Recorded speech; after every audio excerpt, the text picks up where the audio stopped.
यही मुनिवर की कामना, यही गुरुवर की भावना। अहिंसा महाकुंभ से धर्म की हो प्रभावना। यही मुनिवर की कामना, यही गुरुवर की भावना। अहिंसा महाकुंभ से धर्म की हो प्रभावना।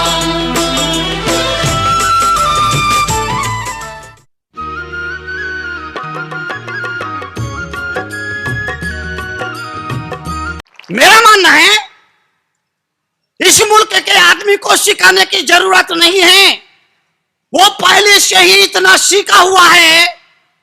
अब अगर उसे और सिखाया, हो सकता है वो पागल हो जाए। याद रखो, हर आदमी के भीतर एक देवता मौजूद है, लेकिन वो देवता सोया हुआ है। हमारे भीतर जो देवता मौजूद है वो सुषुप्त है, सोया हुआ है, उसे जगाने की जरूरत है। और मेरा अपना मानना है कि जागा हुआ हर आदमी राम है, कृष्ण है, बुद्ध है, महावीर है, विवेकानंद है। और सोया हुआ हर आदमी रावण है, कंस है, दुर्जन है, दुष्ट है, आतंकवादी है। सोया हुआ हर आदमी जागो। जागरण का संदेश लेकर आया हूं और ये बताने के लिए आया हूं कि आज के अर्जुन ने अपने प्रश्न बदल लिए हैं, तो कृष्ण को भी अपने उत्तर बदल लेना चाहिए। इस नई पीढ़ी पर यह आरोप लगाया जाता है कि नई पीढ़ी धर्म से विमुख हो रही है। मेरा अपना मानना है कि नई पीढ़ी धर्म से विमुख नहीं हो रही, बल्कि धर्म ही नई पीढ़ी से विमुख हो रहा है। धर्म ही नई पीढ़ी से विमुख हो रहा है। धर्म को सरस बनाओ, धर्म में रस घोलो। हमारी प्रार्थना इतनी नीरस हो गई कि वो सिनेमा हॉल की तरफ जाते हुए युवक के पैरों को रोक नहीं पाती अपने आकर्षण से। और मेरा अपना मानना है कि जब मंदिरों में युवाओं का जाना बंद हो जाता है तो मंदिर बूढ़े हो जाते हैं। आज हमारे मंदिर बूढ़े हो गए क्योंकि उसमें युवाओं ने जाना बंद कर दिया। धर्म को सरस करो, युवा अपने आप बराबर खिंचा चला आएगा। आज इस सभा में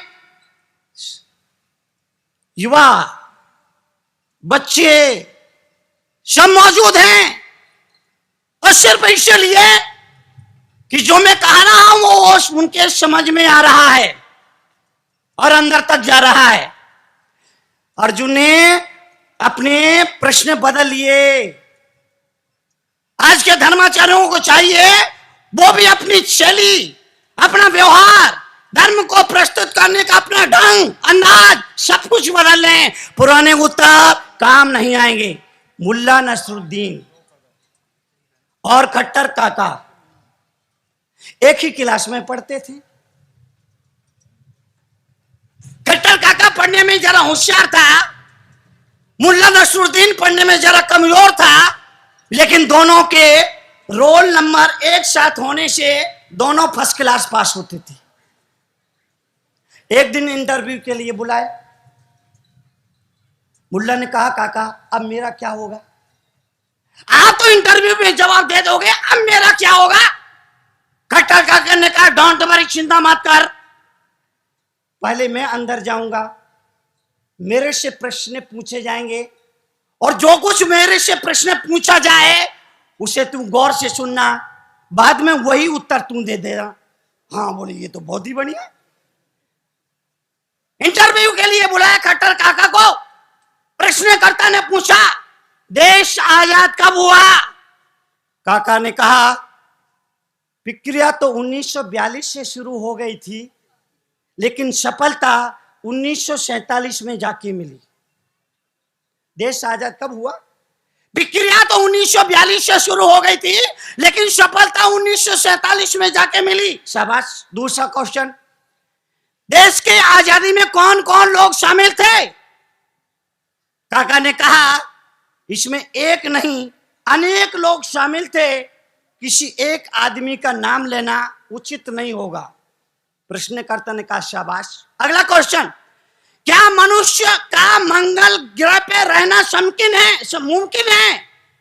काका ने कहा सर इसकी खोज चल रही है।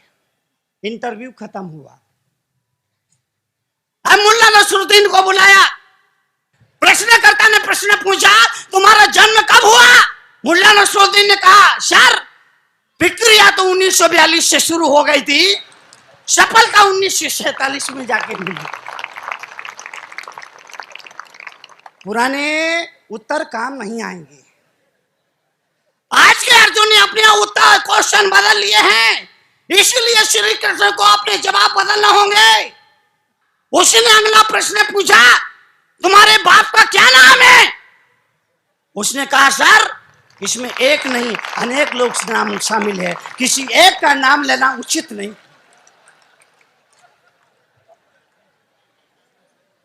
प्रश्नकर्ता ने प्रश्न पूछा तुम्हारे पिता का क्या नाम है? उसने कहा सर इसमें एक नहीं अनेक लोग शामिल है, किसी एक आदमी का नाम लेना उचित।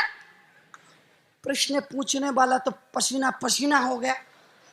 आखिर में उसने पूछा तुम्हारा दिमाग तो ठीक है? इसने कहा सर खोज चल रही है। निवेदन, आपसे अनुरोध, जीवन के लिए, जीवन के परिवर्तन के लिए, जीवन की समृद्धि के लिए, धर्म सरस है, अध्यात्म सरस है, हमने उसे नीरस बनाया, इतना क्लिष्ट बनाया, हमारी प्रार्थना इतनी क्लिष्ट हो गई कहने वाले को भी नहीं समझ में आती है।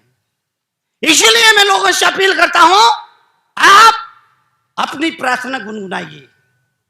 दूसरों के द्वारा बनाई गई प्रार्थना में तुम्हारा मन न होने की वजह से उसमें तुम्हारा प्राण, तुम्हारा अंतर ध्यान नहीं लगता है। जीवन के लिए, जीवन के परिवर्तन के लिए, जीवन की समृद्धि के लिए आपका मन जुड़ना चाहिए। याद रखिए पानी और मन दोनों का स्वभाव एक सा है। पानी को किधर भी डालो, जिधर ढलान होगी उधर बह जाएगा। मन भी तो ऐसा ही है ना, संसार की तरफ अपने आप भागता है, कुछ करना नहीं पड़ता है, अपने आप ही मन संसार की तरफ भागेगा। पानी जिसकी गति नीचे की तरफ है, अगर उस पानी को ऊंचाई पर ले जाना है, दूसरी मंजिल पर ले जाना है, तो पानी की दिशा को बदलना है तो यंत्र चाहिए, और मन की दिशा को बदलना है तो मंत्र चाहिए।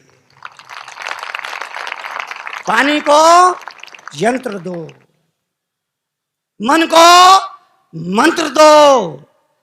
मन को अगर मंत्र मिल जाता है उसकी गति बदल जाती है। कहने वालों ने कहा कपड़े को नापने के लिए मीटर चाहिए, कपड़े को नापने के लिए मीटर चाहिए, दूध को नापने के लिए लीटर चाहिए, बुखार को नापने के लिए थर्मामीटर चाहिए, और मन को नापने के लिए ईश्वर चाहिए। केवल मन को ईश्वर ही नाप सकता है, हर किसी के वश में मन को नापना नहीं। इसलिए निवेदन करना चाहूंगा, मोटर गाड़ी पर बैठ करके देख लिया, हाथी घोड़ा पर बैठ करके देख लिया, ट्रेन और प्लेन में बैठ करके देख लिया, अब एक बार सदगुरु के चरणों में बैठकर और देख लो, जीवन की बेड़ा नैया पार हो जाएगी। सदगुरु के चरणों में बैठ करके एक बार आप देखिए, क्योंकि इस मुल्क में कहा, कबीर जैसे महापुरुषों ने कहा, सुन रे चेत सया निगुरा रहना नहीं। निगुरा, जिसका कोई गुरु नहीं होता है उसको निगुरा कहा। कबीर ने कहा कि जिंदगी में एक गुरु जरूर होना चाहिए, फिर भले ही वो मिट्टी का द्रोणाचार्य ही क्यों ना हो। कहने वालों ने कहा जीवन में 3 आशीर्वाद जरूरी है। जीवन में 3 आशीर्वाद जरूरी है। बचपन में मां का आशीर्वाद जरूरी है, जवानी में महात्मा का आशीर्वाद जरूरी है, और बुढ़ापे में परमात्मा का आशीर्वाद जरूरी है। हाथ जोड़कर अभिवादन करने की परंपरा है, हाथ मिलाने की नहीं। हाथ कौन मिलाता है? हाथ कौन मिलाता है? 2 पहलवान जब अखाड़े में उतरते हैं तो कुश्ती से पहले आपस में हाथ मिलाते हैं। हम कुश्ती में थोड़ी उतर रहे हैं।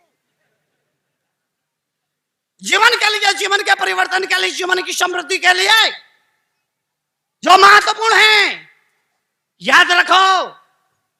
कल संस्कार शिविर सभी भाइयों से, माताओं से, बहनों से विनम्रता से यह निवेदन होगा, कल आप मत आइए, कल अपने बच्चों को भेजिए। आप सब आ जाएंगे तो बच्चे कहां बैठेंगे? आप मत आइए यूनिफॉर्म में, गणवेश में, स्कूल यूनिफॉर्म में बच्चों को भेजिए। संस्कार शिविर में बच्चों को 3 शपथ दिलाई जाती है। पहली शपथ होती है, हम कभी भी जीवन में अपने माँ बाप को वृद्धाश्रम नहीं भेजेंगे। संस्कार शिविर। दूसरी शपथ होती है, हम कभी भी राष्ट्र विरोधी गतिविधियों में भाग नहीं लेंगे। तीसरी शपथ होती है, जीवन में कैसी भी कठिन स्थिति आ जाए हम कभी भी आत्महत्या नहीं करेंगे। कल का दिन बच्चों का दिन होगा, क्योंकि मेरा अपना मानना है कि 20 साल के बाद पुरानी पीढ़ी वो स्थान छोड़ देती है और नई पीढ़ी वो स्थान ले लेती है। मेरा मानना है कि हम 20 साल में एक नए भारत के रूप को देखेंगे, एक नए भारत को देखेंगे, एक नए भारत की तस्वीर को देखेंगे, और उसकी बुनियाद अभी डाल रहे हैं। बुनियाद मजबूत होना चाहिए, बुनियाद फाउंडेशन मजबूत होना चाहिए। मुल्ला नसरुद्दीन एक दुकान पे गया और दुकानदार से पूछा, भाई साहब ये फ्रिज कितने में दिया? दुकानदार ने कहा, हम बेवकूफ और बदशक्ल के लोगों को सामान नहीं बेचते। दुकानदार ने कहा, हम बेवकूफ और बदशक्ल के आदमी को सामान नहीं बेचते। मुल्ला नसरुद्दीन को बड़ा बुरा लगा। घर आया, हेयर स्टाइल चेंज की, सूटेड बूटेड हुआ, गागल का चश्मा लगाया और दुकान पे गया और दुकानदार से अंग्रेजी झाड़ते हुए बोला, व्हाट इज दिस फ्रिज? कीमत?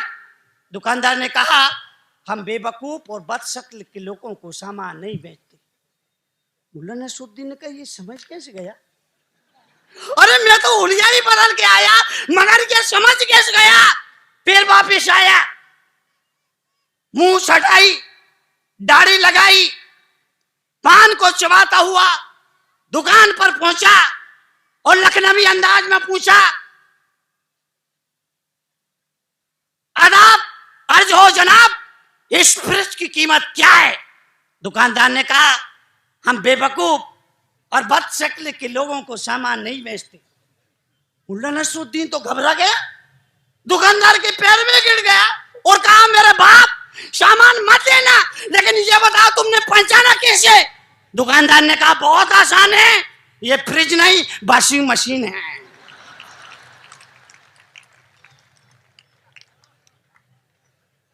तो फ्रिज और वॉशिंग मशीन में फर्क तो करना पड़ेगा, धर्म और अधर्म में फर्क तो करना पड़ेगा। बहुत सारे लोग जो धर्म के नाम पर आतंकवाद का प्रश्रय लेकर के निर्दोष लोगों की हत्या कर रहे हैं, खून बहा रहे हैं, उनके परिवार को तहस तहस-नहस कर रहे हैं धर्म के नाम पर।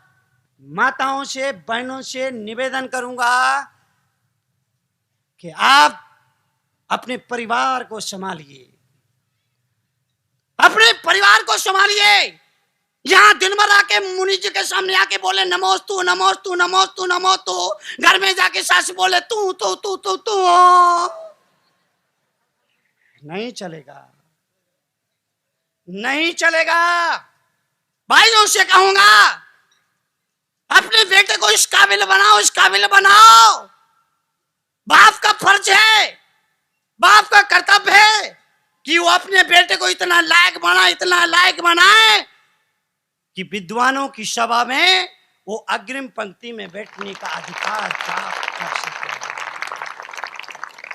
बाप का कर्तव्य है और बेटे का कर्तव्य है कि वो ऐसा जीवन जिए, ऐसा जीवन जिए, ऐसा जीवन जिए कि दुनिया उसके मां बाप से पूछे कि तुमने किस पुण्य से ऐसी औलाद पाई है।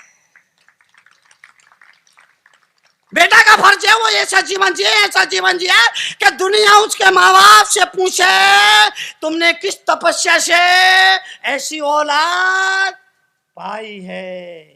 बाप का कर्तव्य कुछ, बेटे का कर्तव्य कुछ, बहू का कर्तव्य कुछ, सास का कर्तव्य कुछ। सास का कर्तव्य है अपनी बहू को इतना प्रेम दे, इतना प्रेम दे, इतना प्रेम दे कि बहू अपने पियर के फोन नंबर ही भूल जाए। सास का फर्ज है इतना प्रेम दे कि बहू पियर के फोन नंबर ही भूल जाए। और बहुओं से निवेदन करूंगा, दो बातों को आप ध्यान में रखिए। सास के सामने जवाब मत दीजिए। ये ताली सास बजा रही कि ससुरा बजा रहे? बहुओं से निवेदन, बहुओं से अनुरोध, सास को जवाब मत दीजिए। जो कुछ कहे चुपचाप कर दीजिए, घर स्वर्ग बन जाएगा, घर स्वर्ग बन जाएगा। जवाब मत दो। जवाब देने से संघर्ष बढ़ता है, जवाब देने से विवाद बढ़ता है, कलह बढ़ती है। जवाब मत दो। जो कुछ वो कह रही है चुपचाप कर दो। कुछ गलत तो कहेंगे नहीं। कोई भी सास अपनी बहू से कुछ गलत करने के लिए नहीं, 99% सास तो गलत करने के लिए अपनी बहू से कभी कहती ही नहीं है। कर दो, परिवार को संभालो। क्योंकि अगर आपके परिवार में शांति है तो ठीक है। पत्नी से झगड़ा करके अगर प्रवचन सुनने आओगे तो कहोगे आज महाराज बहुत गुस्से में बोल रहे थे। महाराज गुस्से में नहीं थे, महाराज गुस्से में नहीं थे, लेकिन वो घर से झगड़ा करके आए, वही चल रहा था। तो जो मन में होगा वो बाहर ही दिखेगा। इसलिए निवेदन जीवन के लिए, जीवन के परिवर्तन के लिए, यहां पर जो हजारों लोग यहां मौजूद है, जबलपुर और जबलपुर का ये सत्संग, आपके बीच में मेरी उपस्थिति, पिछले कई सालों से मैं सत्संग कर रहा हूं, जहां भी जाता हूं हजारों लोग सुनते हैं। ये कोई नई बात नहीं है, लेकिन मुझे दो सत्संग हमेशा याद रहेंगे। एक सत्संग रायपुर का याद रहेगा, दूसरा सत्संग जबलपुर का याद रहेगा।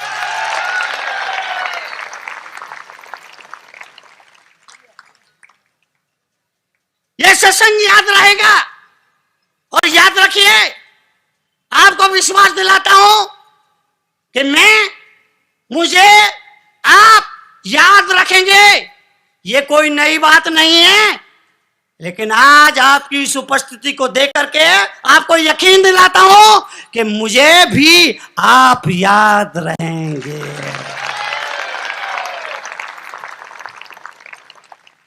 पहले दिन मैंने कहा कि मैं इस शहर में राम कथा, भागवत कथा, महावीर कथा सुनाने के लिए नहीं, बल्कि जीवन की व्यथा सुनाने के लिए आया हूं। वो व्यथा मैं लोगों को सुनाता हूं।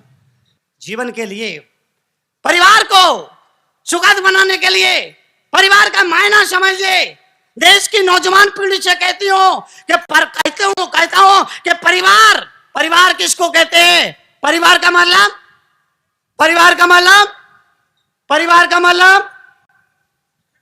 फैमिली। परिवार का मतलब फैमिली। फैमिली का मतलब कौन बोला? परिवार का मतलब फैमिली। फैमिली का मतलब परिवार। Family FAMILY। बाय फैमिली शब्द को आप तोड़िए, FAMLIY। F means father, A means and, M means mother, father and mother, LIY, father and mother, I love you। परिवार जहां पर माँ बाप से प्रेम किया जाता है उसका नाम फैमिली है। ये परिवार आज इस नई पीढ़ी को सिखाने की जरूरत है। बुजुर्गों की उपेक्षा बढ़ रही है, इसीलिए नई पीढ़ी को ये सिखाइए कि जहां पर अपने माँ बाप से प्रेम किया जाता है उसका नाम फैमिली है। आज फैमिली के मतलब बदल गए, हम दो हमारे दो। अधूरा है ये वक्तव्य, पूरा वक्तव्य है हम दो हमारे दो और दो हमारे बो, जिनका हमारे सिर पर आशीर्वाद है। हम दो हमारे दो और दो हमारे बो, जिनका आशीर्वाद हमारे सिर पर है। इन मूल्यों को मत भूलिए आप, और जो कुछ भूलना है भूल जाइए। इन बातों को मत भूलिए। और मुझे लगता है हम इन बातों को भूले, इसी वजह से आज परिवार में संघर्ष बना हुआ है, समाज में संघर्ष बना हुआ है। भोपाल के बहुत सारे लोग आए, गृह मंत्री उमाशंकर जी गुप्त जो कि समर्पित है, परिचित है, विधानसभा अध्यक्ष ईश्वरदास जी रोहाणी। जब से मैं यहाँ आया हूँ पूरा परिवार पूरी तरह से समर्पण भाव से लगा हुआ है। और जैन समाज के जो पुराने कार्यकर्ता हैं, चूंकि मैं करीब 20 साल पहले भोपाल गया था, और एक बात मैं बहुत स्पष्टता से कहना चाहूँगा कि मेरा जो क्रांतिकारी व्यक्तित्व उभर कर अगर कहीं से आया है वो भोपाल शहर से ही शुरू हुआ है। उनका आग्रह है कि मैं फिर एक बार भोपाल जाऊं, मुलाकात करूं। अमूमन ऐसा नहीं होता है कि मैं बार बार किसी शहर में जाऊं, क्योंकि आज मुझे चातुर्मास के लिए निमंत्रण किया, भावना प्रदर्शित की, सारे समाज के सभी लोग आए। दोपहर में उनसे चर्चा करूंगा और फिर विचार विमर्श करके अपना आगे का कार्यक्रम तय करूंगा।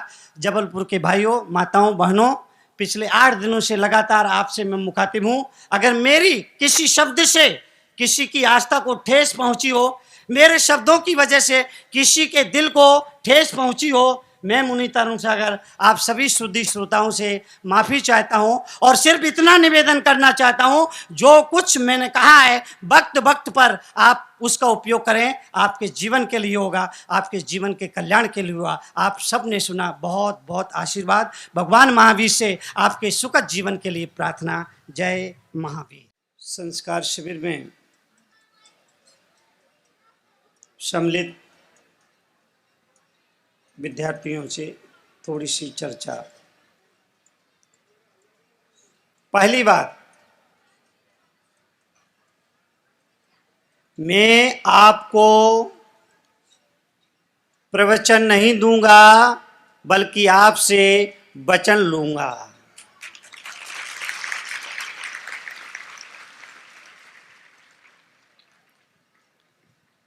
मैं आपको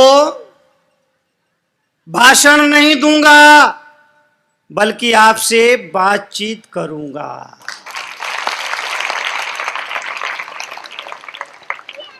एक छोटी सी बात, सप्ताह में 7 बार होते हैं, सोमवार, मंगलवार, बुधवार, गुरुवार, शुक्रवार, शनिवार और रविवार। 7 बार होते हैं। अब मेरा आपसे सवाल है कि 7 बार में से सबसे अच्छा बार कौन सा होता है? रुकिए रुकिए रुकिए रुकिए, ऐसा नहीं। मैं एक एक बार का नाम बोलूंगा, जिसका जवाब वो वाला बार हो वो हाथ उठाएंगे। 7 बारों के नाम बोलूंगा, जिनका जवाब है कि सोमवार सबसे बढ़िया होता है, हाथ उठाएंगे। ठीक है। जिनका जवाब है मंगलवार सबसे बढ़िया होता है, हाथ उठाएंगे। ठीक है। जिनका जवाब है बुधवार सबसे बढ़िया होता है, हाथ उठाएंगे। ठीक है। जिनका जवाब है गुरुवार सबसे बढ़िया होता है, हाथ उठाएंगे।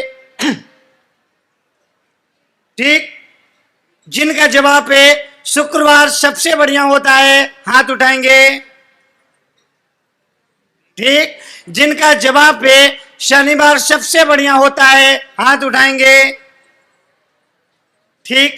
जिनका जवाब है रविवार सबसे बढ़िया हो,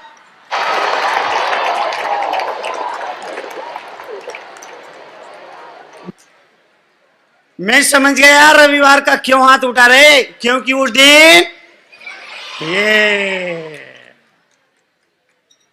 आपने जवाब दिया। कुछ लोगों ने कहा सोमवार, कुछ लोगों ने कहा मंगलवार, कुछ लोगों ने कहा बुध गुरु शुक्र, कुछ लोगों ने शनि, और कुछ लोगों ने कहा कि रविवार सबसे बढ़िया होता है। लेकिन मेरा अपना मानना है, मेरा अपना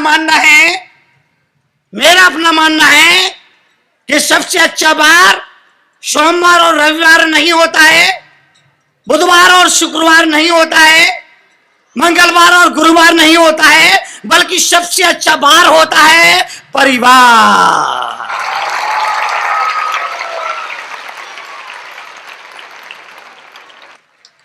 कौन सा बार? कौन सा बार? परिवार।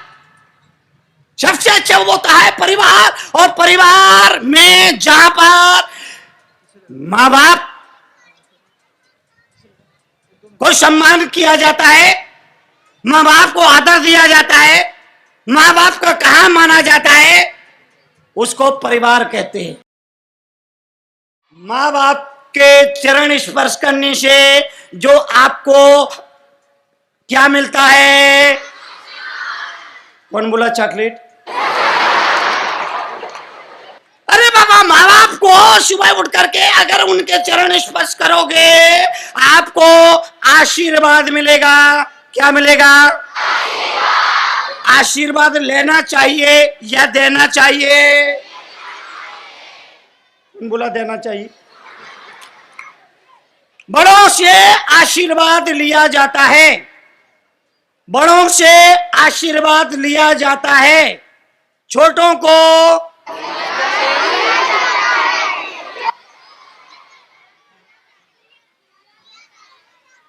आप बच्चे हैं ना, आपका छोटा भाई है, तो आप उसको आशीर्वाद दोगे क्या? फिर क्या दोगे? प्यार दोगे। बड़ों से आशीर्वाद लिया जाता है और छोटों को प्यार। एक सवाल, छोटा सा सवाल। मैंने कहा मैं प्रवचन नहीं दूंगा, मैं प्रवचन नहीं दूंगा, आपसे बातचीत करूंगा।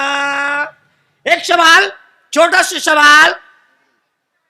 स्कूल में अपने साथी का किसी ने पेन चुरा लिया, ये ठीक किया कि अच्छा किया, बुरा किया? आपने उसको पेन चुराते हुए देख लिया, अब आप उसको मना करोगे या शाबाशी दोगे?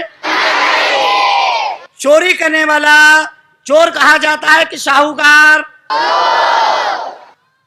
आपको चोर बनना है कि साहूकार? साहूकार किस किस को बनना? हाथ उठाओ। ठीक है, चोर किस किस को बनना, हाथ उठाओ।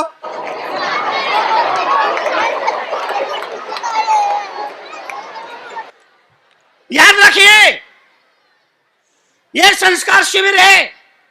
बहुत छोटी छोटी बात जो बच्चों को हमेशा जीवन में याद रखना है।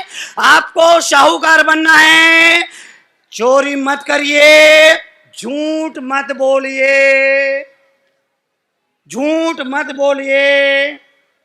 बहुत सारे बच्चे ऐसे होते हैं, मम्मी आती है तो मम्मी को दिखाने के लिए पुस्तक खोल के बैठ जाएंगे, कितना पढ़ रहा मेरा लाल। और जैसे ही मम्मी दूसरे कमरे में गई कि समझ गए, टीवी देखने बैठ जाते हैं, खेलने लग जाते हैं, इधर उधर की बातों में मस्त हो जाते हैं। ऐसे बच्चे बड़े होकर के क्या बनेंगे? ऐसे बच्चे बड़े होकर क्या बनेंगे? पढ़ोगे, लिखोगे, बनोगे नवाब, खेलोगे, कूदोगे, बनोगे नवाब। बनना है, खराब बनना है? नवाब किस किस को बनना, हाथ उड़ाओ। ठीक है, हाथ नीचे करो। खराब किस किस को बनना, हाथ उठाओ। है दो चार। जिन्हें नवाब बनना है उन्हें चाहिए 3 फार्मूले, 3 टिप्स उन्हें मैं दे रहा हूं। और वह 3 टिप्स में से पहली टिप्स है ऊंची सोच, कड़ी मेहनत और पक्का। कितनी बातें, कितनी बातें? पहली बात ऊंची, कड़ी, पक्का, पक्का, ऊंची, कड़ी, मेहनत करिए।